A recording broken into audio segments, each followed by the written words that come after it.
गमों की रात आई है तो खुशियों की सुबह भी होगी। गमों की रात आई है तो खुशियों की सुबह भी होगी। माना रूठी बैठी है किस्मत, माना रूठी बैठी है किस्मत, पर एक दिन सुलह भी होगी।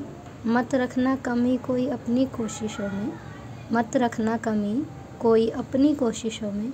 जहाँ हार के अंधेरे हैं अभी, वहाँ एक दिन जीत की चमक भी होगी। जहाँ हार के अंधेरे हैं अभी, वहाँ एक दिन जीत की चमक भी होगी। Hey guys, good morning, welcome back to my another vlog. I hope आप लोग अच्छे होंगे गाइस, मैं भी बहुत अच्छी हूँ। तो आप सभी को सबसे पहले हैप्पी नवरात्रि फ्रेंड्स, और मेरे परिवार की तरफ से आप सभी को नवरात्रि की बहुत बहुत शुभकामनाएं। और मैं आप लोगों के लिए बस यही प्रार्थना करूंगी कि माता रानी आप पर अपनी कृपा हमेशा बनाए रखे और आपको सफलता ज़रूर दिलाए। आपने जो भी फैसला लिया है आपकी लाइफ का, वो फैसले में आपके साथ सहमति दे अपनी, और आपको तरक्की के नए नए रास्ते पर लेकर जाए। तो फ्रेंड्स, अभी बज रहे थे सुबह के 5 और मैं अपना स्टडी करने उठी थी। और आज मैं ज़्यादा देर भी सोई भी नहीं हूँ, ज़्यादा रात में स्टडी की थी, फिर से स्टडी करने लगी हूँ।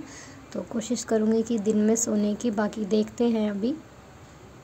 तो फ्रेंड्स, अभी मैं पढ़ रही थी अपना समाजवाद, जो कि मेरे को बहुत ज़रूरी है ये समाजवाद का चैप्टर पढ़ना। तो मैं सोच रही थी कि समाजवाद कंप्लीट कर लूँ, बट मेरा समाजवाद अभी तक कंप्लीट नहीं हुआ, इनकम्प्लीट है, क्योंकि बहुत सारी चीज़ें हैं ऐसी कि राजेश मिश्रा सर की बुक में नहीं दी है। तो इसी वजह से मैं नहीं कर पा रही हूँ, और मेरे को आगे से अलग अलग चीज़ों से भी देखना पड़ रहा है। फिर मैं अपना पॉइंट टू पॉइंट लिख कर उसकी रिवीज़न कर रही हूँ। और मेरे को पढ़ते हुए समथिंग 7:30 के आसपास हो गए थे। तो अभी मैं आई अपना झाड़ू वगैरह कर लूँ, क्योंकि अब नवरात्रि शुरू हो गई तो जल्दी काम करके ख़त्म कर दूँगी तो अच्छा ही रहेगा। और अब भी झाड़ू पोछा कर लेती हूँ, फटाफट से नहा लूँगी। और जब हस्बैंड जाएंगे तो उनके लिए भी खाना वगैरह बनाकर मुझे देना है। और देखो, हमारे यहाँ लाइट जा चुकी है, अब लाइट का कोई भरोसा नहीं है कब तक आएगी। और वैसे बाहर धूप निकली हुई है और अभी गर्मी का माहौल है, बहुत ज़्यादा गर्मी है यहाँ पर। लेकिन नेपाल में और बिहार में तो बहुत ज़्यादा हालात ख़राब है। मैं उनके लिए भी प्रार्थना करूँगी कि भगवान उनको भी जल्द से जल्द सही सलामत अपने अपने घर वापस भेज दे और सबको ताकत दे ये सब चीज़ सहने की। और मेरे हस्बैंड अभी है सोए हुए, मैं लगा लेती हूँ पोछा इधर से। और अभी चाय हम लोगों ने बंद कर रखी है बनानी। मैं ही कभी कभार अगर मन करता है तो पी लेती हूँ, क्योंकि मुझे ऐसा लगता है कि मेरी नींद ना उसके बिना, मतलब मैं अधूरी हूँ चाय के बिना। तो मन करता है तो मैं पी लेती हूँ। अभी हस्बैंड ने डांटना बंद कर दिया है, बट अभी वो सो रहे हैं। टाइम हो गया था 8 के आसपास। पोछा लगा उसके बाद अपने हस्बैंड के कपड़े भी प्रेस करने हैं, क्योंकि उन्हें जाना है आज BLK मैक्स हॉस्पिटल दिल्ली। वहाँ पर ही आज उनको बुलाया है। तो सुबह 9 साढ़े 9 बजे निकलेंगे तो शाम को ही आएंगे, रात को 7 बजे के आसपास। तो मैं पूरे दिन अकेली रहने वाली हूँ। और उन्होंने बोला है फ्रेंड्स कि उनको नाश्ते में पोहा बनाकर दे देना, वो लेकर जाएंगे, खाकर नहीं जाएंगे। और हमारे यहाँ की जा चुकी है लाइट, तो शायद मैं वीडियो शूट ना कर पाऊँगी, लेकिन मैं आपको अपना स्टडी का व्लॉग है वो कंटिन्यू करूँगी। और मैं आप लोगों से फिर से यही बोलूँगी फ्रेंड्स कि जो आप अपनी मेहनत कर रहे हो, आप अपनी मेहनत को मत छोड़िए। आज नहीं तो कल हमें सफलता ज़रूर मिलेगी।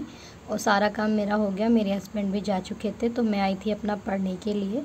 और मेरे को ये चैप्टर अपना कंप्लीट करना है, क्योंकि बहुत क्वेश्चन आते हैं इससे, और HTET में भी इसके काफ़ी क्वेश्चन आए हुए थे।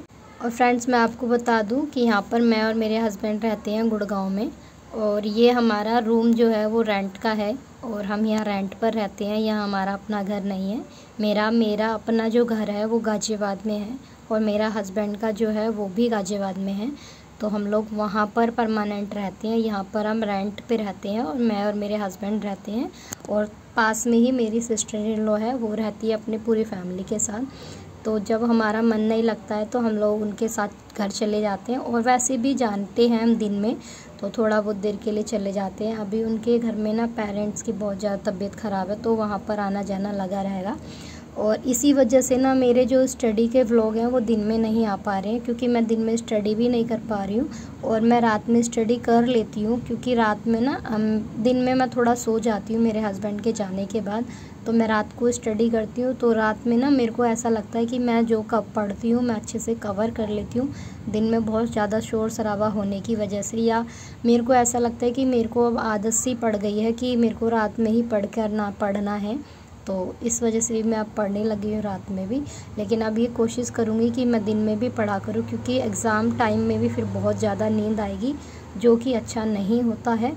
और फ्रेंड्स, आप लोगों को एक न्यूज़ और देनी थी कि 9-10 की जो आंसर की है वो 3 अक्टूबर तक आ जाएगी, लेकिन अभी सिर्फ 9-10 की आंसर की आएगी। 11-12 के आंसर की के लिए बोल रहे हैं कि 8 अक्टूबर तक ही आएगी। बाकी अभी देखना है कि कितना जल्दी 11-12 के आंसर की दे देते हैं। और हमें तो बहुत इंतज़ार था आंसर की का और अपने रिज़ल्ट का। अगर इस हिसाब से आप लोग देखोगे बीपीएससी का, तो मुझे नहीं लगता है कि 20 अक्टूबर तक रिज़ल्ट क्लियर हो पाएगा, क्योंकि अभी तक सिर्फ रोस्टर क्लियर भी नहीं हुआ है। और उन्होंने बोला था कि जब रोस्टर क्लियर हो जाएगा तो हम रिज़ल्ट और आंसर की जल्द से जल्द प्रोवाइड कराएंगे। और शिक्षा मंत्री जी ने बोला था कि वो 30 सितंबर तक सब कुछ कंप्लीट कवर करवा देंगे, लेकिन उनका भी जो बयान था सारे झूठे निकले, कुछ भी 30 सितंबर तक नहीं हुआ। आज आप लोग देख सकते हो कि आज 3 अक्टूबर भी हो चुकी है, तो अभी भी उन्होंने कुछ नहीं किया।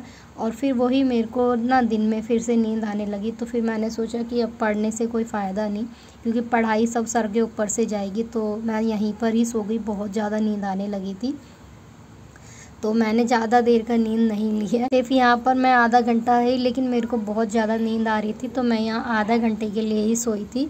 और फर्स्ट टाइम ऐसा है कि मैं इस तरह से सोई हूँ कि मैं बुक के ऊपर ही सर रख के सो गई, और इतनी गहरी नींद में ना कि मुझे नहीं पता कि मेरे को इतनी नींद कैसे आ गई। और यहाँ पर बाहर क्योंकि लाइट भी नहीं थी हमारे यहाँ पर, तो मैं ऐसे गर्मी में सो गई हूँ। और आगे का अब मैं स्टडी कंटिन्यू नहीं कर पाई, क्योंकि फिर मैं अंदर जाकर